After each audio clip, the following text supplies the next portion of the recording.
Well, the Olympics are over. We're not done talking about them yet, though. I want to touch on a Team USA storyline from these Olympics that I was very invested in. Simone Biles and Caleb Dressel.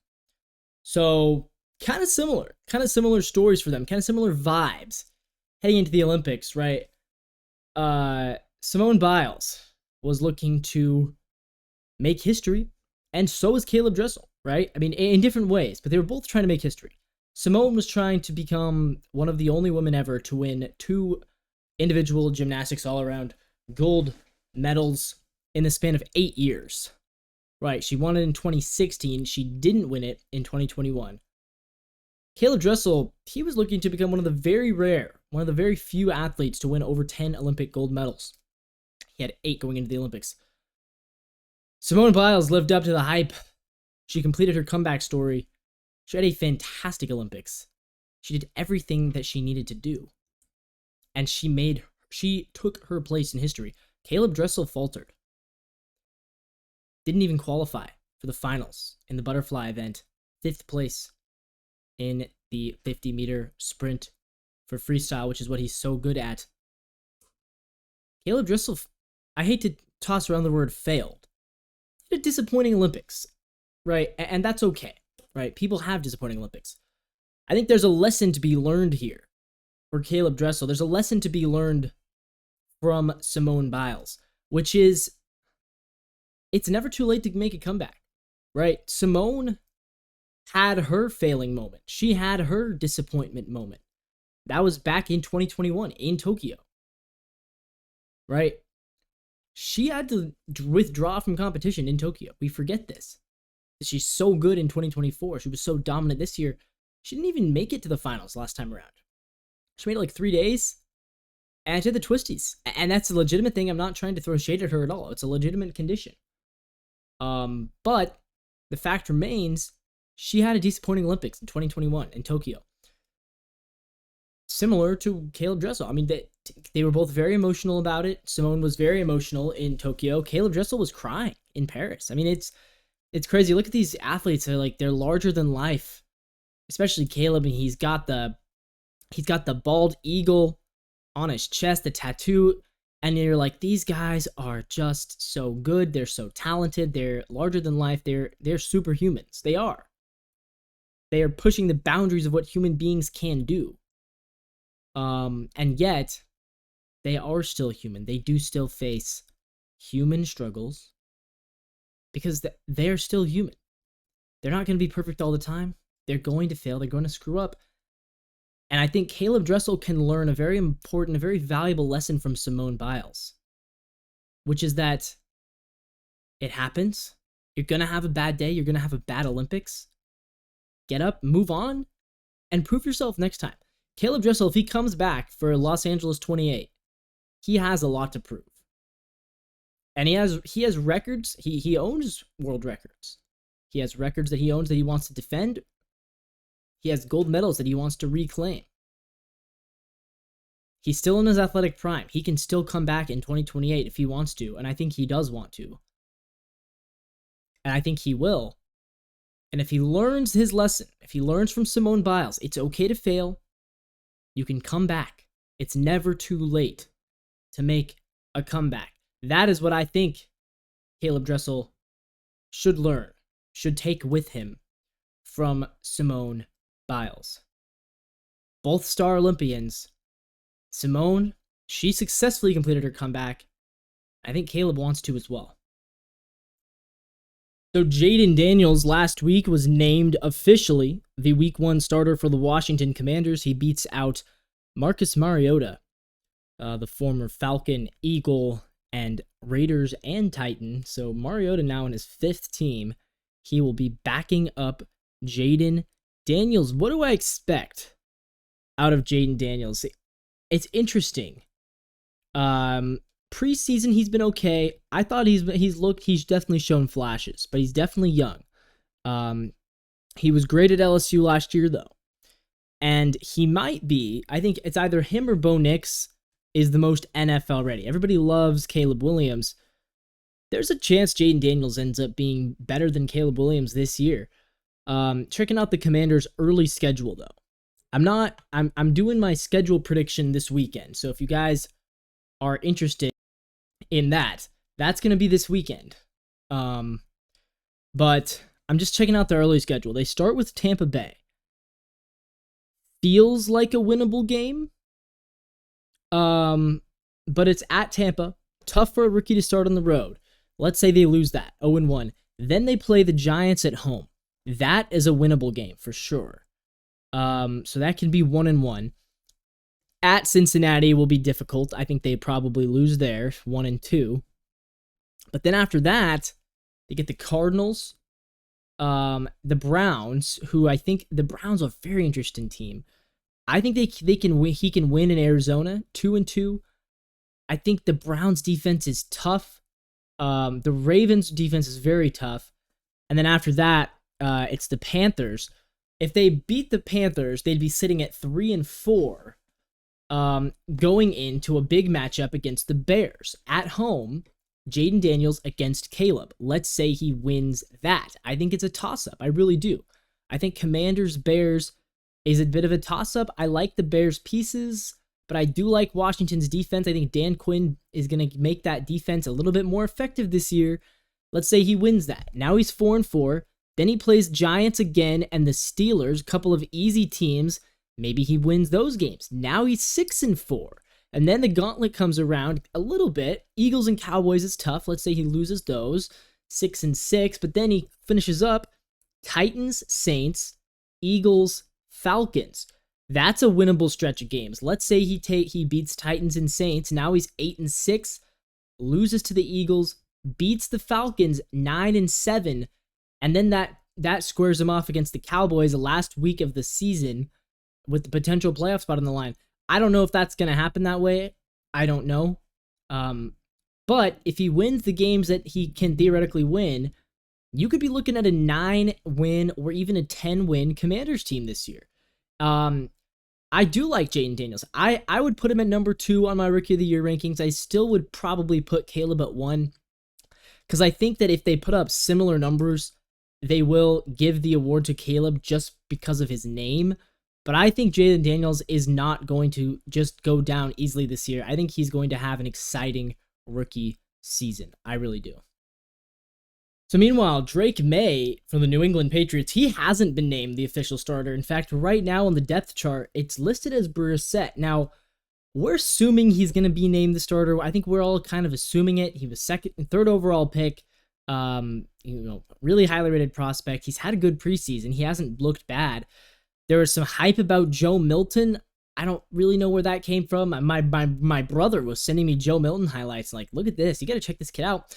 Yeah, Joe Milton does look good. I'll give him that. I think he has a spot on that roster, probably over Bailey Zappi, if we're being honest. But as far as the battle between Brissett and Drake Maye, I think Drake Maye is going to be the guy ultimately.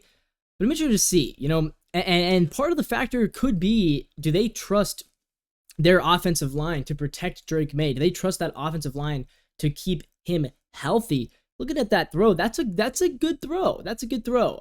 We're seeing some highlights from the Eagles game, and I didn't think he played bad in that Eagles game at all. But I wish they could give him a little bit more time out there, because we saw a lot of Bailey Zappi. We've seen Joe Milton playing in the preseason. We've seen Brissett. I want to see more of Drake Maye. I want to see what can he do, because right now I'm a little bit concerned. A, do they not trust him? That does not bode well for his long-term trajectory. But B, do they not trust their own offensive line, to keep him safe out there? And is that why they're just going to throw Brissett to the wolves this year and save Drake Maye's health? I don't really know. I don't really get it. It is a precarious situation, especially for a new head coach. I mean, remember, this is not Bill Belichick anymore. This is a brand new head coach. And this is not an easy decision. It could be an easy decision. You could just say, look, he's a first round pick. We took him overall. He's going to be the guy. But Jerod Mayo is not making this thing easy for himself. He's really trying to evaluate. He's really trying to figure out, man, who do I actually think is best? Who do I actually think is best suited to lead us to victory And I respect that about him. I respect that about him. It is a difficult choice to make as a head coach. You don't want to show favoritism, and he's not. I mean, he's kind of taking a page out of Bill Belichick's book here, because I don't think Bill Belichick would just hand the trophy to the first round pick either. Obviously, you saw what he did with Tom Brady. So I respect it, but at the same time, season's almost here. You got to name a week 1 starter, and if it is going to be Brissett, explain why. Explain why, because I want to know whether it's a health thing, just keeping Maye healthy, or whether it's a we don't think he's ready. If you don't think the 3rd overall pick in the NFL is ready to play yet, that is, to me, indicates maybe you shouldn't have drafted him with the 3rd overall pick. But maybe they just really like the raw talent, obviously. But again, Trey Lance, they said he wasn't ready to play. What happened? Not only was he not ready to play, he's still not ready to play. He's still a backup. He just threw 5 interceptions for the Cowboys. I don't know. Sometimes, but you don't want to admit on a bust that early. I'm not saying Drake Maye is going to be a bust. I am saying I have to hear it. We got to make a decision soon here, New England. Make a decision. Make up your minds. So I was thinking about it, and because of those conversations we were having about Drake Maye, about Jayden Daniels, I want to do my offensive rookie of the year predictions. My NFL rookie of the year predictions for offense.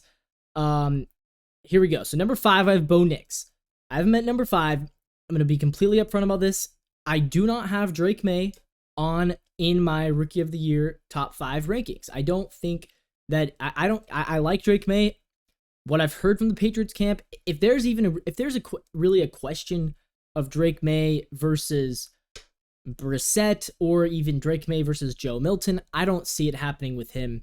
And so I have Bo Nix over Maye in that number 5 spot.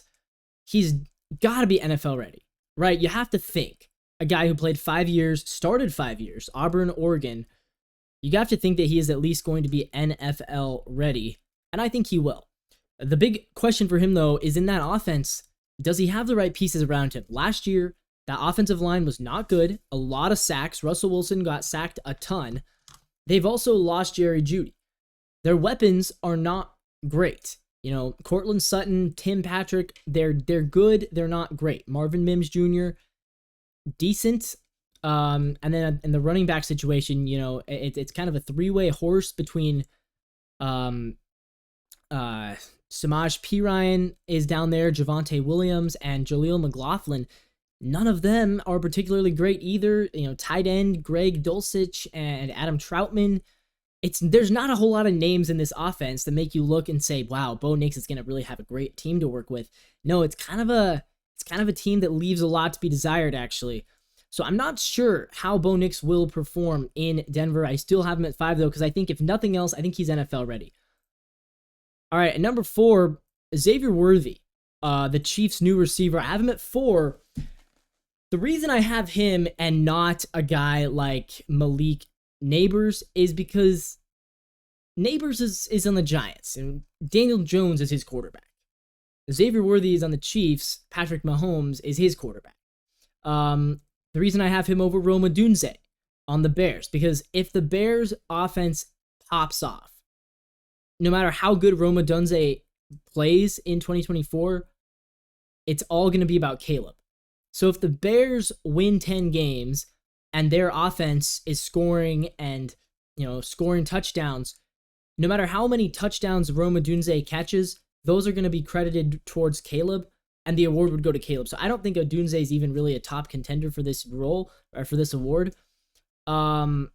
Similarly, like I said, Neighbors, I don't trust him with Daniel Jones at quarterback. And there are other receivers as well who I'm choosing Xavier Worthy over, specifically because Xavier Worthy gets to play with Patrick Mahomes. And when you get to play with Patrick Mahomes, that is an automatic, it's a huge boost. It's an automatic boost to your career. Look, Xavier Worthy, he's going to be the number 2 right now. Rashee Rice is the number 1. They just signed Juju as well. But I truly do believe that Xavier Worthy is going to be their number 1 receiver by the end of the year. I think he will. I think he's better than Rashee Rice. And I think by the midseason, he will become Mahomes' new favorite target. He's quick. He has some Tyreek Hill capabilities. I like him a lot. He runs great routes. I think he's a top 5 contender for Rookie of the Year. But at number 3, At number 3, I have Marvin Harrison Jr. Marvin Harrison Jr., really good player. There's a reason why he was drafted so high, and he gets to go to Kyler Murray. So I think he's the only receiver that has a better chance at the award than Xavier Worthy does, and that's because he's generational. Xavier Worthy's great, and he gets to play with Mahomes, but Marvin Harrison Jr. is generational. He reminds me of Justin Jefferson when he was coming out of college. I think Marvin Harrison Jr. could be an immediate star. I think he could immediately elevate that Cardinals offense. But at number 2 is a quarterback, and the last 2 guys are quarterbacks. Jayden Daniels at number 2. I love Jayden Daniels. I think he might be more physically gifted than Caleb Williams, but he doesn't yet have the presence of Caleb Williams. So obviously I do have Caleb at 1. I want to tell you why. So obviously we know the names, and I think, like I said, if Jayden Daniels and Caleb Williams put up identical stats, or let's even say similar stats, Caleb will win the award because he's Caleb Williams, because he has the name recognition, he has the accolades. But number 2, Caleb Williams looks ready. And not that Jayden Daniels doesn't, but Caleb already is giving, like, looking at him, I see a guy who's been in the league for multiple years. Looking at Jayden Daniels, I see a guy who looks good for a rookie. That is the difference, at least in the tape that I have seen. So I think Caleb Williams, he is my favorite to win the Offensive Rookie of the Year. All right, let's move over to baseball. Austin Riley going down with an injury for the Atlanta Braves. It's a broken hand. He's out for 6 to 8 weeks, so he could make a return for the postseason. But for the rest of the regular season, Atlanta's going to be without their star third baseman. It's yet another blow for the Braves. So I feel bad for them. Their offense has taken so many hits. Obviously, Acuna out for the season is the big one. They're still hanging on to a playoff position. The Mets are chasing them. Potentially the Giants as well. Not sure if the Giants are really going to be able to handle that, the pressure of a postseason run. But either way, look at Austin Riley, and yeah, good stats, good numbers on the season. Before the injury, 2.8 wins above replacement in 110 games, 26 doubles, 19 home runs, 56 runs batted in. He was hitting .256 with a .322 on base, .461 slugging, .783 OPS, and a .115 OPS plus. He was kind of having a down year. 2021 through 2023, Austin Riley was elite. 135 OPS plus in that span. This year, bit of a down year for him, but still, he was having a good season. The replacement is Gio Urshela. So Gio Urshela, how has he done? How has he performed for the Braves? So far, not bad. He signed a deal with the Braves to come over. Previously this season with Detroit, 92 games, 10 doubles, 5 homers, .243 batting average, .619 OPS. So far with Atlanta, in his first 6 games, he is hitting .273 with a .304 on base, .364 slugging, 2 doubles, 2 runs batted in, and playing good defense, playing solid defense. He does have negative .1 on the season. For Urshela, this is probably his last chance at being an everyday starter. He started 60 games with the Angels last year. He was a full-time starter in New York, obviously, as well as in Minnesota. He does have postseason experience if they need him to, but it is still a blow to lose a guy like Austin Riley, a team leader, a guy who not only does he provide offense, but he plays much better defense than he used to. He actually plays good defense now, and he's one of the leaders on that team, and it's not like the Braves are in a cakewalk to the postseason. You look at the NL standings, it's a close race, and it's not a race that the Braves can afford to lose more players to injury. They're 70 and 60. They're 10 games above 500. They lead the Mets by 2.5 games right now for the number 3 wildcard slot. I mean, that is still an open race. They still play the Mets again. They also are 6 back of the Phillies, so they are still kind of within distance of the Phillies, but probably not. That's probably not going to happen. But yeah, when you're looking at that wild card race, it's very close. It's very close, and the Braves cannot afford to let this thing slip away from them. The Mets are right there. The Mets are approaching them. So I'm rooting for the Braves. I like the Braves. I like Ronald Acuna Jr. I like Jared Kelenic. I like Austin Riley. So yeah, tough blow for them, but I hope that they are able to bounce back. Sticking with the baseball news, I want to talk about the Cardinals and Jordan Walker. He's been sent down again, 22 years old. Man, you got to feel for the kid, Jordan Walker. He was once the number one prospect in all of baseball. Here's how his career has gone so far. This season, 24 games, he hit 145 with a 228 on base, 232 slugging, 29 OPS plus. Last season, he was good. Played 117 games, 19 doubles, 16 homers, 276 batting average, 113 OPS plus. I think the Cardinals might have broken Jordan Walker, though, because they messed with his head last year. They really did mess with his head last year, sending him down when he was in the middle of a good hitting streak. As a 21-year-old, he looked like a productive member of that team, but right now, he just hasn't been. He hasn't been this season, and I think he was hurt for a good portion of the year. But it sucks for Jordan Walker. It sucks to see a kid who's been so good in the minor leagues, so good in college. He was so hyped up to struggle like this. Also being sent down is Nolan Gorman. So unlike Walker had a negative 0.8 wins above replacement. Nolan Gorman has this season a 0.4 wins above replacement. He's in the minor leagues now. He's been sent down to AAA. I believe AAA is in Louisville. Don't quote me on it. Nolan Gorman in his third season, again, a really, really hyped up prospect. He was a top 10 prospect in all of baseball. 2022, 104 OPS plus. 2023, 116. This year, he has not been great. 203 batting average, 271 on base, 400 slugging for a 671 OPS. 50 runs batted in, still hit 19 homers, 15 doubles, but he just hasn't been getting on base enough, and he hasn't been getting enough hits. So Nolan Gorman, Jordan Walker now in AAA.